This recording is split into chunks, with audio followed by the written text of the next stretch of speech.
Pessoal, eu havia dito no último áudio e no último vídeo, este que estamos iniciando agora é o de número 6, sobre crimes contra a humanidade, que o, o conceito e a definição com seus elementos do crime contra a humanidade, ele amplia uma ideia mais restrita no crime de genocídio. Vejam que vai afirmar o professor William Schabas, professor canadense que dá aula na Universidade de Londres e que é considerado um dos maiores expoentes sobre crimes contra a humanidade, inclusive já tendo chefiado algumas comissões investigativas das Nações Unidas em palcos em que supostamente teriam sido praticados tais crimes. O professor William Schabas, ele diz o seguinte: de acordo com a definição mais recente, incluída no Estatuto do Tribunal Penal Internacional, os crimes contra a humanidade incluem perseguição contra qualquer grupo ou coletividade, religiosos, de gênero e outros, identificável por motivos políticos, raciais, nacionais, étnicos, culturais.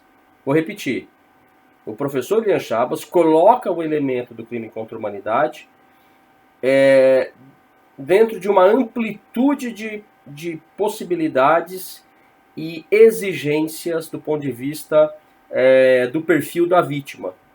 Então ele afirma, ele coloca a questão política, racial, nacional, étnica, cultural e também gênero, religiosos e outros. Entra aqui um núcleo normativo aberto, não é? E outros, que sejam universalmente reconhecidos como inadmissível pelo direito internacional. Sempre presente aquela ideia de gravidade, de relevância na violação, não é?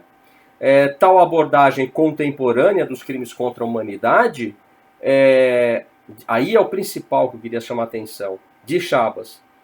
Trata-se da concepção expandida do crime de genocídio. Notem que o Schabas entende que aquilo que ficou fora do crime de genocídio poderia ser incluído como crime contra a humanidade. Ambos de competência do Tribunal Penal Internacional. Então eu sugiro que vocês façam o seguinte exercício.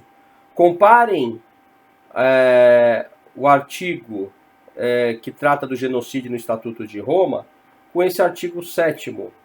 Então eu estou falando do artigo 6º e artigo 7º. Comparem esses artigos, né, do Estatuto de Roma e estabeleçam, façam uma coluna para cada um, apontando quais são os tipos normativos de um e de outro. E vocês vão notar isso, que o crime contra a humanidade, ele tem um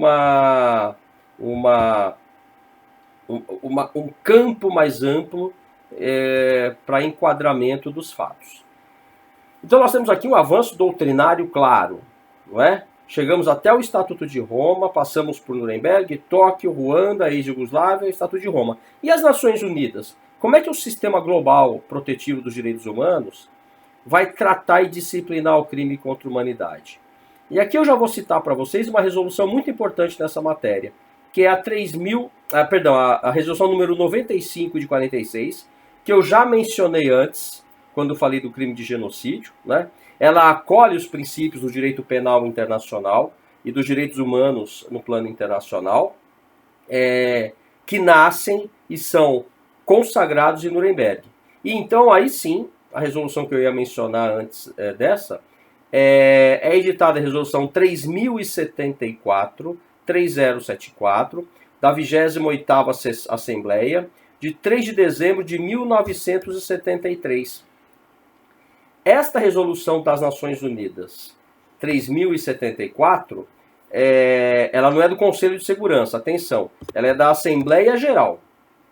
Eu vou falar desses órgãos quando entrarmos no estudo do sistema global.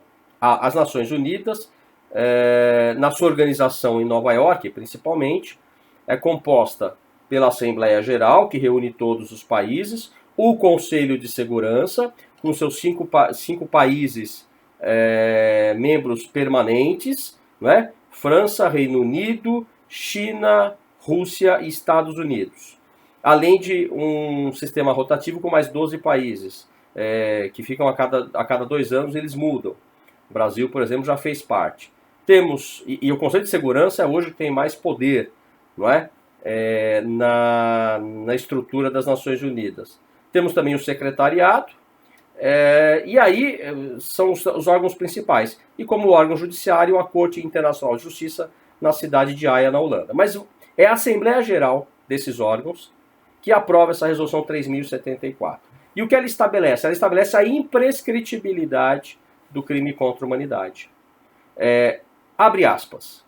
Os crimes de guerra e os crimes lesa humanidade, onde for ou qualquer que seja a data em que tenham sido cometidos, serão objetos de investigação e as pessoas contra as quais existam provas de culpabilidade na execução de tais crimes serão procuradas, detidas, processadas e, em caso de serem consideradas culpadas, castigadas.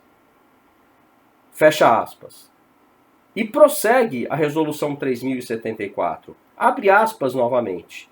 Os Estados não adotarão disposições legislativas, nem tomarão medidas de outra espécie que possam menosprezar as obrigações internacionais que eles assumem, que eles têm, e que tenham acordado no tocante à identificação, à prisão, à extradição e ao castigo de culpáveis de crime de guerra ou de crimes contra a humanidade. Fecha aspas. Então a Resolução 3074 das Nações Unidas impõe a todos os membros das Nações Unidas, é uma resolução, não é uma convenção que qualquer Estado assina se quiser. Todos são obrigados a respeitar os seus termos. Tá? Imprescritibilidade e obrigação de não criar medidas legislativas ou atos de governo ou qualquer outro tipo de medida que obstaculize, que impeça a investigação, a prisão, o processamento e a condenação de um responsável pela prática de um crime contra a humanidade. Ok? Então, no próximo vídeo, vamos ainda continuar como a jurisprudência também vai imprimir nessa evolução um passo a mais no estudo desse tema. Ok? Obrigado.